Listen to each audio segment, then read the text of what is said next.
Chapter 29 of A Book of Discovery. A Book of Discovery by B Synge. Chapter 29 Explorers in South America.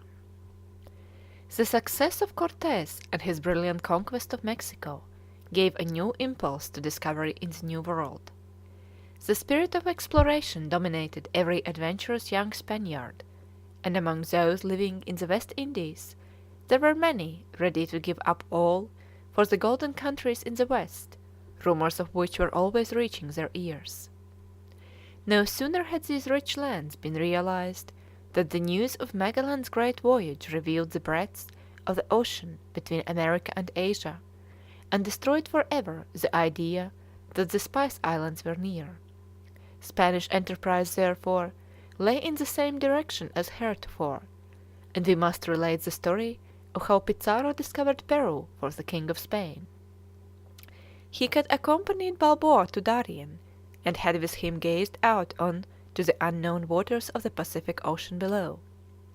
With Balboa, after crossing the Isthmus of Darien, he had reached Panama on the South Sea, where he heard of a great nation far to the south. Like Mexico, it was spoken of as highly civilized and rich in mines of gold and silver. Many an explorer would have started off straightway for this new country, but there was a vast tract of dark forest and tangled underwood between Panama and Peru which had damped the ardor of even the most ardent of Spanish explorers. But Pizarro was a man of courage and dauntless resolution, and he was ready to do and dare the impossible. He made a bad start. A single ship with some 100 men aboard left Panama under the command of Pizarro in 1526. He was ignorant of southern navigation, the Indians along the shore were hostile, his men died one by one, the rich land of Peru was more distant than they had thought, and having at length reached the island of Gallo near the equator, they awaited reinforcements from Panama. Great then was the disappointment of Pizarro when only one ship arrived and no soldiers. News of hardships and privations had spread through Panama, and none would volunteer to explore Peru. By this time the handful of wretched men who had remained with Pizarro, living on crabs picked up on the shore, begged to be taken home. They could endure no longer. Then came one of those tremendous moments that lifts the born leader of men above his fellows. Drawing his sword, Pizarro traced a line on the sand from east to west. "Friends," he cried, turning to the south, "on that side are toil, hunger, nakedness, the drenching storm, desertion, and death; and on this side ease and pleasure. There lies Peru with its riches, here Panama and its poverty. For my part, I go south." So saying, he stepped across the line. 12 stout-hearted men followed him. The rest turned wearily homewards. The reduced but resolute little party then sailed south, and the voyage of 2 days brought them within sight of the long-sought land of Peru. Communication with the natives assured them that there was wealth and fortune to be made, and they hurried back to Panama, whence Pizarro sailed for Spain, for permission to conquer the empire of Peru. It's interesting to find Cortés contributing some of his immense wealth from Mexico towards this new quest. In February 1531, 3 small ships with 180 soldiers and 36 horses sailed south under Pizarro.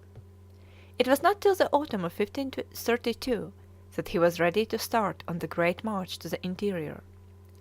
A city called Cusco was the capital, the holy city, with its great temple of the sun, the most magnificent building in the New World, had never yet been seen by Europeans.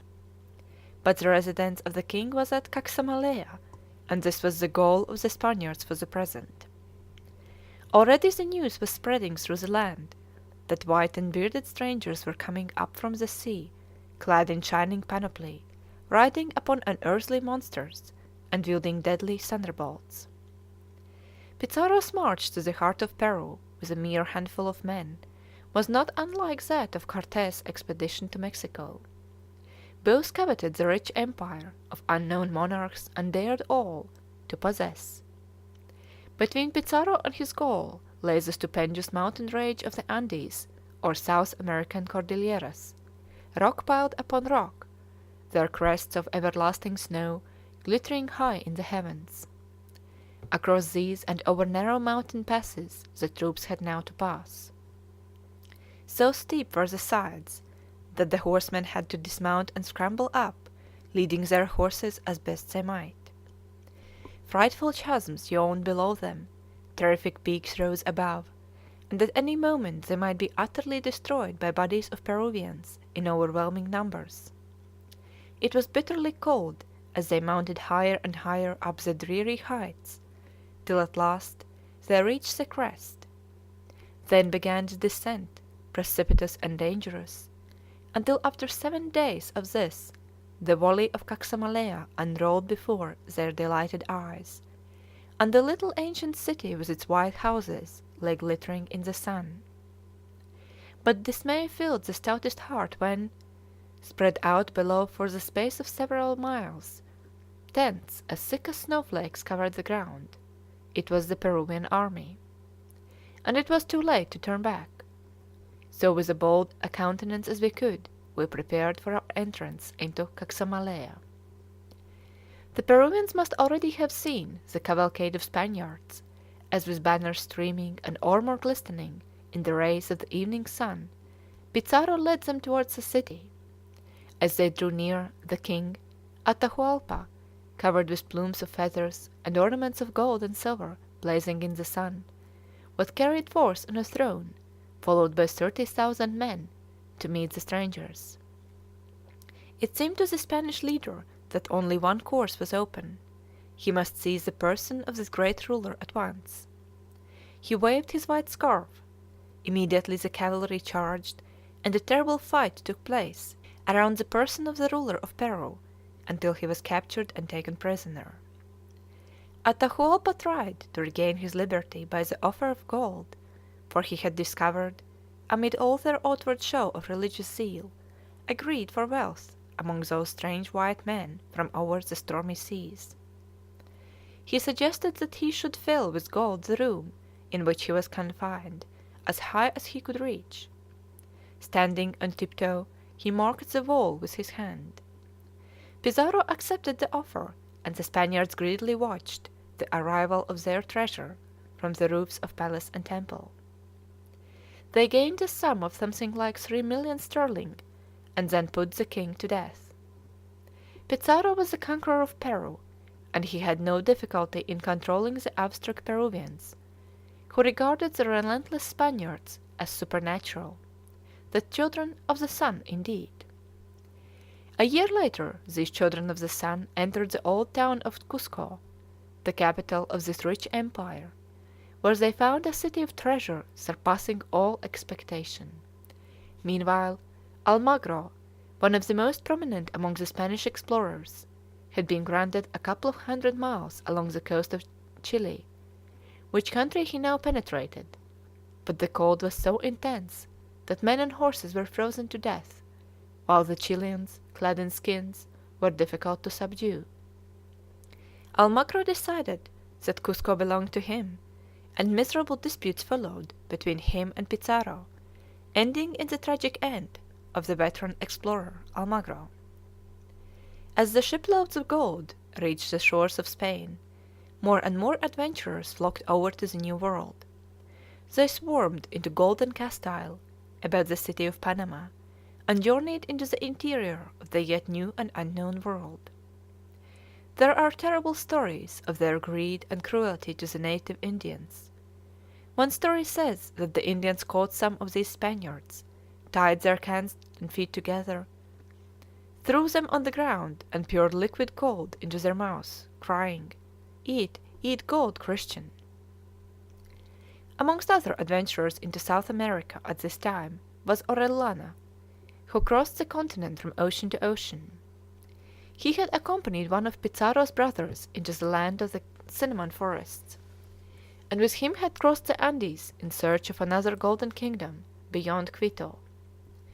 The expedition under Pizarro, consisting of some 350 Spaniards, half of whom were horsemen, and 4,000 Indians, set forward in the year 1540 to penetrate to the remote regions in the hinterland, on the far side of the Andes. Their sufferings were intense. Violent thunderstorms and earthquakes terrified man and beast. The earth opened and swallowed up 500 houses. Rain fell in such torrents as to flood the land and cut off all communication between the explorers and cultivated regions. While crossing the lofty ridge of the Andes, the cold was so intense that numbers of the party were literally frozen to death. At length they reached the land of the cinnamon trees, and still pushing on, came to a river which must be crossed to reach the land of gold. They had finished their provisions, and had nothing to subsist on now save the wild fruit of the country. After following the course of the river for some way, Pizarro decided to build a little vessel to search for food along the river. All set to work, Pizarro and Orellana, one of his chief captains, working as hard as the men. They set up a forge for making nails, and burnt charcoal with endless trouble owing to the heavy rains, which prevented the tinder from taking fire.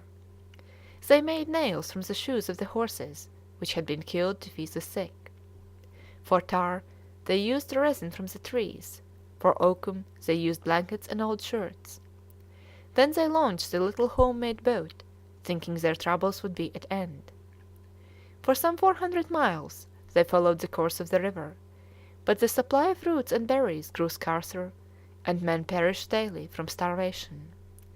So Pizarro ordered Orellana to go quickly down the river with 50 men to some inhabited land of which they had heard, to fill the boat with provisions and return. Off started Orellana down the river, but no villages or cultivated lands appeared. Nothing was to be seen save flooded plains and gloomy, impenetrable forests.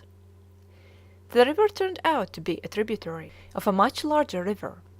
It was indeed the great river Amazon. Orellana now decided to go on down this great river and to desert Pizarro. True, his men were utterly weary, the current was too strong for them to row against, and they had no food to bring to their unhappy companions. There was likewise the possibility of reaching the kingdom of gold for which they were searching. There were some among his party who objected strongly to the course proposed by Orellana, to whom he responded by landing them on the edge of the dense forest and there leaving them to perish of hunger. It was the last day of 1540 that, having eaten their shoes and saddles boiled with a few wild herbs, they set out to reach the kingdom of gold. It was truly one of the greatest adventures of the age, and historic, for here we get the word El Dorado, used for the first time in the history of discovery.